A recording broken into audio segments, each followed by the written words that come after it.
بسم اللہ الرحمن الرحیم۔ نماز کا ترجمہ چل رہا ہے جس میں سے درود شریف کا ترجمہ اس سے پہلے آیا تھا۔ آج درود شریف کے بعد جو دعا نماز میں پڑھی جاتی ہے اس دعا کا ترجمہ ہے۔ یہ دعا بہت اہم ہے، آج تک ہم نماز میں پڑھتے ہوئے ہیں، لیکن عام طور سے بہت سے لوگوں کو اس کا ترجمہ پتہ نہیں ہوتا کہ ہم نماز میں کیا دعا مانگ رہے ہیں۔ حالانکہ یہ اتنی اچھی دعا ہے اپنے گناہوں کی مغفرت کے لیے کہ حضرت ابوبکر صدیق رضی اللہ تعالیٰ عنہ نے نبی کریم صلی اللہ علیہ وسلم سے کہا تھا کہ آپ مجھے کوئی ایسی دعا سکھا دیجئے جس کو میں اپنی نماز میں مانگا کروں۔ تو حضور نے ان کو اس وقت یہ دعا سکھائی تھی جو دعا آپ کے سامنے ہے۔ اللہم انی ظلمت نفسی ظلما کثیرا، اللہم اے اللہ۔ اس کا ترجمہ دیکھیے، اللہم مانے اے اللہ، انی انا ہوتا ہے بے شک، اور یا کا مطلب ہوتا ہے میں، تو انی بے شک میں، ظلمت اس کے معنی ہے کہ میں نے ظلم کیا۔ تو یہ جو ظلمتو ہے یہ فعل ماضی ہے، یعنی کہ ورب ہے، جس کو انگلش میں ہم پاسٹ انڈیفینٹ بولتے ہیں۔ تو اس میں جو تو آیا ہوا ہے، تو کا مطلب ہوتا ہے میں۔ جب فعل کے ساتھ میں جب تو آتا ہے، تا پیش تو، اس کا مطلب ہوتا ہے میں۔ تو ظلمتو کا مطلب ہوگا کہ میں نے ظلم کیا۔ نفسی، نفس کے معنی ہوتے ہیں جان، یا کے معنی ہوتے ہیں میں، جیسے کہ کتابی میری کتاب، ایسے ہی نفسی میری جان۔ ظلمن کثیرہ، ظلم کے معنی ہوتے ہیں ظلم، کثیر کے معنی ہوتے ہیں بہت زیادہ، جیسے کہ کثیر کے معنی آتے ہیں بہت اور قلیل کے معنی آتے ہیں تھوڑا۔ تو اب اس کا ہم ترجمہ پورا کریں گے ملا کر۔ اللہم انی ظلمت نفسی ظلمن کثیرہ، اے اللہ بے شک میں نے اپنی جان پر بہت زیادہ ظلم کیا ہے۔ اے اللہ بے شک میں نے ظلم کیا اپنی جان پر، ظلمن کثیرہ بہت زیادہ۔ اس کو آپ ایسے بولیے کہ اے اللہ میں نے اپنی جان پر بہت زیادہ ظلم کیا۔ اس کے بعد ہے وَلَا يَغْفِرُ الذُّنُوبَ إِلَّا أَنْتَ۔ واو کے معنی ہوتے ہیں اور، لا کے معنی ہوتے ہیں نہیں۔ یغفر، یغفر یہ بھی ورب ہے، یعنی کہ فعل ہے، جس کو ہم کہتے ہیں فعل مضارع۔ عربی میں اس کو فعل مضارع کہا جاتا ہے۔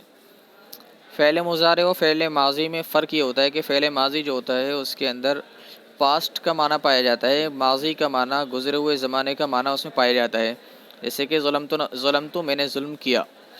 اور یغفرو یہ فعل مضارع ہے جس کے اندر حال اور مستقبل دونوں کے معنی پائے جاتے ہیں، یعنی کہ پریزنٹ اور فیوچر دونوں کے معنی اس میں پائے جاتے ہیں۔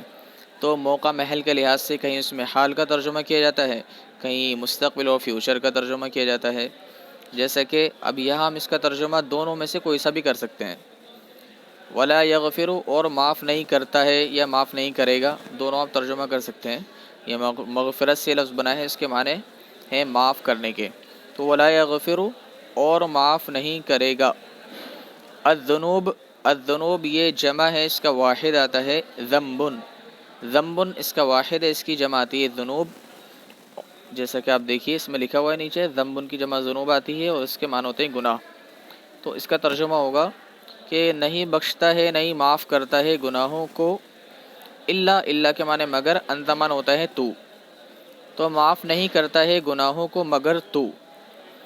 یہ اس کا ترجمہ ہوا، یہ ورڈ ٹو ورڈ اس کا ترجمہ ہے جو کہ نگیٹو انداز میں ہے، منفی انداز میں ہے۔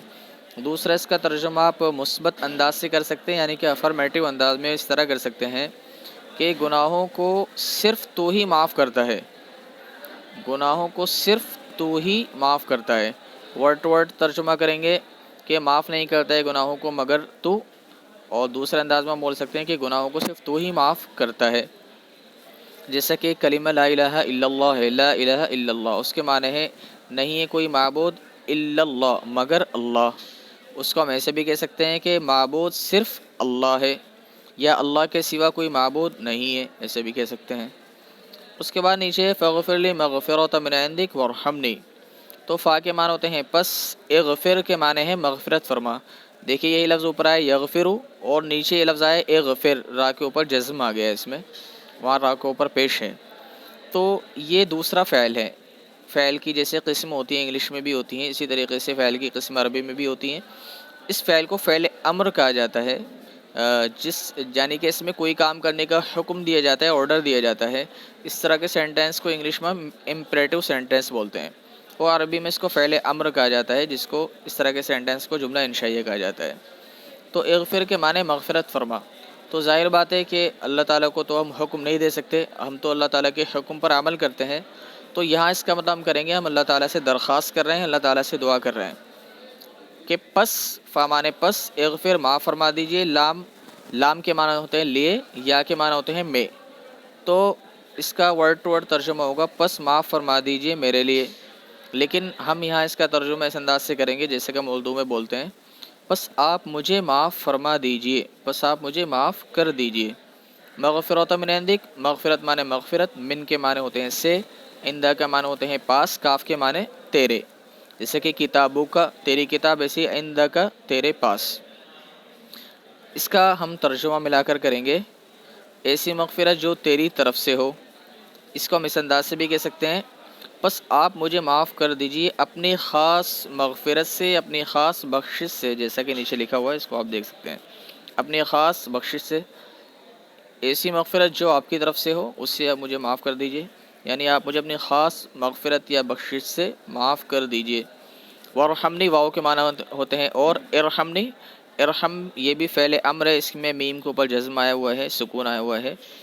یہ فعل امر ہے، یعنی جو آرڈر اور حکم دینے کے لیے استعمال ہوتا ہے. اور اس طرح کے سینٹینس کو انگلش میں امپریٹیو سینٹینس اور عربی میں اس کو جملہ انشائیہ کہا جاتا ہے.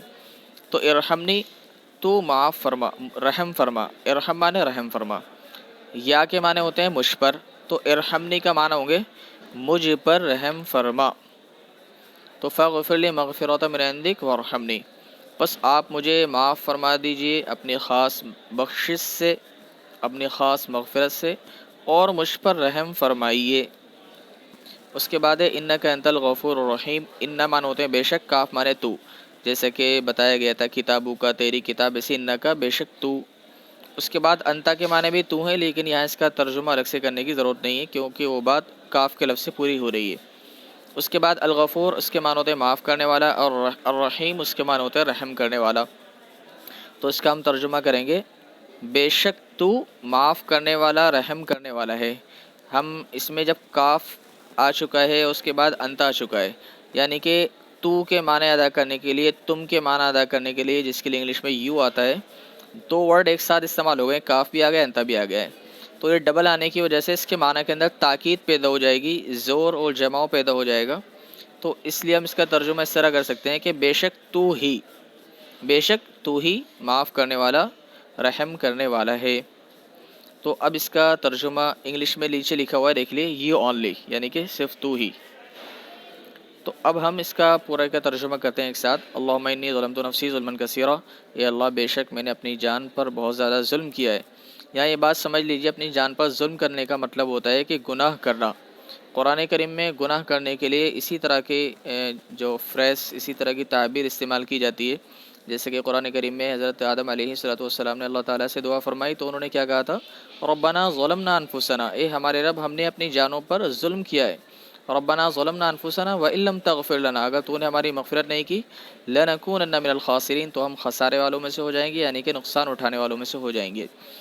تو اپنی جانوں پر ظلم کرنے کا مطلب ہوتا ہے گناہ کرنا. تو اس لیے یہاں پر کہا گیا کہ اے اللہ میں نے اپنی جانوں پر بہت زیادہ ظلم کیا ہے، یعنی کہ میں نے بہت گناہ کیے ہیں. ولا یغفر الذنوب الا انت، اور گناہوں کو صرف تو ہی معاف کرتا ہے یا صرف تو ہی معاف کرنے والا ہے. فاغفر لی مغفرۃ من عندک، تو آپ میری اپنی خاص بخشش سے مغفرت فرما دیجئے، مجھے معاف فرما دیجئے. وارحمنی، اور مجھ پر رحم فرمائیے. انک انت الغفور الرحیم، بے شک آپ ہی معاف کرنے والے، رحم کرنے والے ہیں.